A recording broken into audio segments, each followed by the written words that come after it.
Hello, bienvenue dans cette vidéo. Je suis Claudia Natella, je suis coach en anxiété relationnelle et TOC dans les relations. Et je suis ici pour t'aider, t'accompagner dans la libération de l'anxiété, de toutes les pensées obsessives compulsives que tu peux avoir autour de ta relation, de ton partenaire, de cette insécurité, ces doutes, ces frustrations, tout ce que tu es en train de vivre qui t'empêche d'être présente dans ta relation, de ressentir cette relation épanouie, légère et sécurisante dans laquelle tu aimerais vraiment être et que du coup te fait tout le temps douter si c'est la bonne personne ou pas, si tu dois partir ou pas, pourquoi tu te sens comme ça, tu devrais te sentir comme ça, tu es au bon endroit. Je sais exactement de quoi tu parles parce que je suis passée par là. Je coach aujourd'hui plein de personnes qui vivent la même chose et du coup je peux t'aider sur ce sujet. Bien, aujourd'hui la question à laquelle je vais répondre c'est: je ressens du dégoût et de la répulsion par rapport à mon partenaire, comment est-ce que je peux faire et pourquoi en fait je vis ça. Alors c'est très intéressant parce que c'est un peu connecté au manque d'attraction physique. C'est une autre vidéo que j'ai faite et je t'invite à regarder du coup dans ma chaîne, mais les deux choses sont liées. Encore une fois, on a compris maintenant comment est-ce que notre cerveau fonctionne quand on a de l'anxiété relationnelle et du TOC, donc au trouble obsessif compulsif. Ce n'est rien d'autre qu'une réaction de notre cerveau à un trauma d'enfance, un trauma qui nous a fait beaucoup souffrir, beaucoup de douleur. Du coup, notre cerveau, dans le tentative de nous protéger, il commence à avoir des réactions obsessionnelles. Donc, on va avoir beaucoup de pensées intrusives, on va avoir beaucoup d'anxiété, on va être en alarme constamment et dans la suranalyse. On analyse tout ce que notre partenaire fait, on analyse tout ce qu'il ne fait pas, on analyse son comportement, sa voix, sa personnalité, sa façon de parler, tout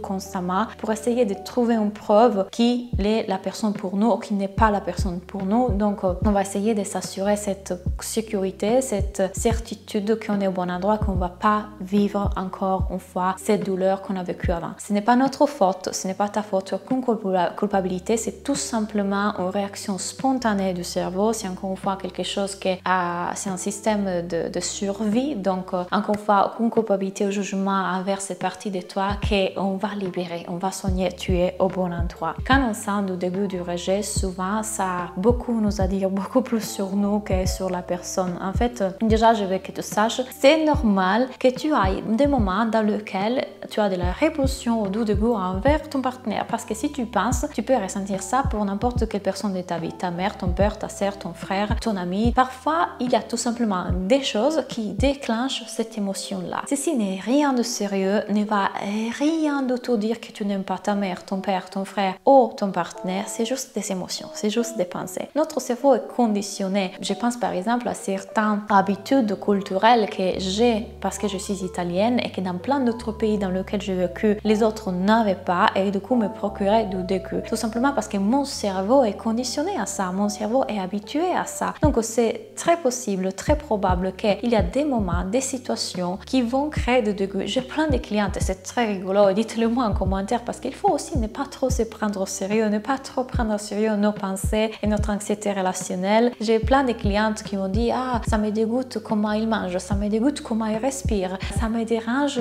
comment il se réveille le matin, ça me dérange sa respiration, ça me dérange ses cheveux, ça me dégoûte quand il se lave les dents, ça me dégoûte ses pieds. J'ai vraiment entendu tellement de choses, mais je t'assure, ça n'a rien de sérieux et c'est tout à fait normal aussi de ressentir ça. Tu es un être humain et être en couple, en fait, ça ne veut pas dire que tu dois être tout le temps amoureuse, tout le temps avec des papillons dans le stomac, tout le temps avec des arcs-en-ciel et des roses. Parce qu'en fait, ça, c'est ce qui t'est vendu dans les films romantiques. Ça, c'est ce qu'ils nous font croire. Ça, c'est que cette société dans laquelle on vit veut qu'on croit. Et beaucoup de mes clientes m'ont dit: mais Claudia, alors pourquoi pour mon ex, je n'ai jamais ressenti ça? Et bien souvent, si on va croiser, on va découvrir qu'avec son ex, il avait une relation toxique. Donc en fait, notre cerveau qui est attiré par ce trauma et dans lequel il va déclencher cortisol, dopamine, adrénaline, oxytocine, il va faire que toutes ces choses-là qui pourraient nous dégoûter, on ne les voit même pas. Donc toutes ces attitudes, ces comportements, ces aspects physiques, quand on ne se lave pas le dent, la respiration, le truc, on ne les voit pas du tout.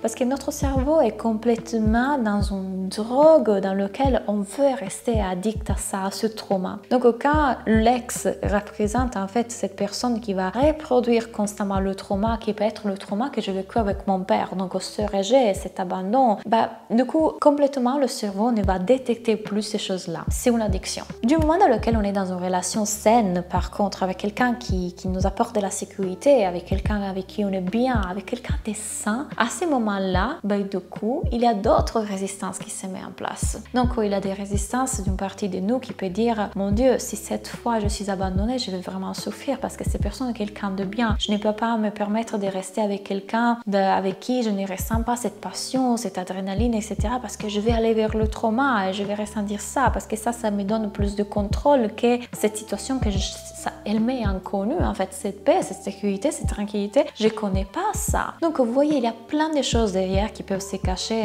vers le rejet, le dégoût qu'on peut ressentir parfois pour nos partenaires, des conditionnements sociaux, le trauma, des parties de nous inconscientes qui veulent nous protéger. Parfois, c'est aussi, on va transmettre, comme on dit en français, je n'ai pas le mot, on va transposer sur l'autre des choses qu'on juge de nous. Par exemple, si moi j'ai une fixation à propos de mes dents, bah, du coup, peut-être que je vais regarder le dent de mon partenaire, il me dérange. Si moi, je suis en train de me juger pour mon physique, parce que je vais être plus d'une certaine façon ou l'autre, et du coup, je serai aussi beaucoup plus rigide avec mon partenaire. C'est-à-dire que tous ces endroits de nous avec lesquels on a du mal à aimer, à avoir de la compassion, de l'acceptation, mais du coup, on aura du mal à accepter, aimer et avoir de la compassion envers ces parties là de notre partenaire. Donc, plus nous, on va accueillir tout de nous, aimer tout de nous, accepter tout de nous, plus on sera aussi en acceptation de l'autre. Donc, plus j'accepterai que j'ai la cellulite, plus j'accepterai que j'ai pris du poids, plus j'accepterai mes dents, plus j'accepterai... Enfin, toutes ces choses-là que j'ai la tendance à juger. Pourquoi? Parce que dans la société, ça c'est pas reconnu comme notion de beauté, alors que beauté c'est autre chose. Vous voyez, toutes ces petites choses-là, en fait, et c'est vaste. Il y a plein de raisons pour lesquelles le cerveau fait ça. Mais en tout cas,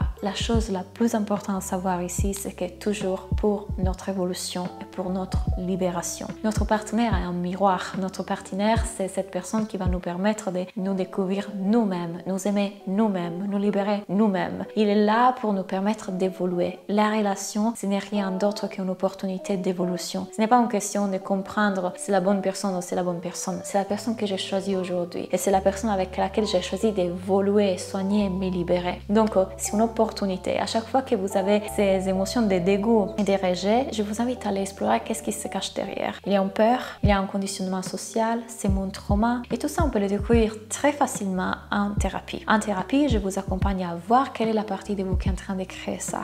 Qu'est-ce qu'elle a à nous dire? On peut voir comment la calmer, comment la soigner, comment la libérer et comment toutes les autres pensées obsessionnelles qui sont là. Avec les yoga thérapies, avec le coaching et avec l'hypnose, sont toutes des techniques que j'utilise avec vous pour vous aider à dépasser tout ça. Mais sachez en tout cas que rien ne va pas en vous, tout va bien, vous êtes normal, ça fait partie de chaque relation, sauf que quand on a du TOC et de l'anxiété relationnelle, c'est exponentiel, c'est vraiment le volume de ces émotions, de ces pensées, c'est très très haut parce que c'est un mécanisme de défense, mais encore une fois, ce n'est pas de votre faute, vous êtes complètement parfait et vous permettre de revenir à cet état d'amour et de compassion envers vous-même et dans votre couple, tout simplement en faisant le travail que Dieu vous a proposé de faire. Donc je vous invite à me contacter, à regarder ici en bas comment on peut travailler ensemble, à découvrir tous mes accompagnements. Et encore une fois, vous n'êtes pas seul, on est une grande communauté. Donc j'espère de vous voir dans une prochaine vidéo et à bientôt.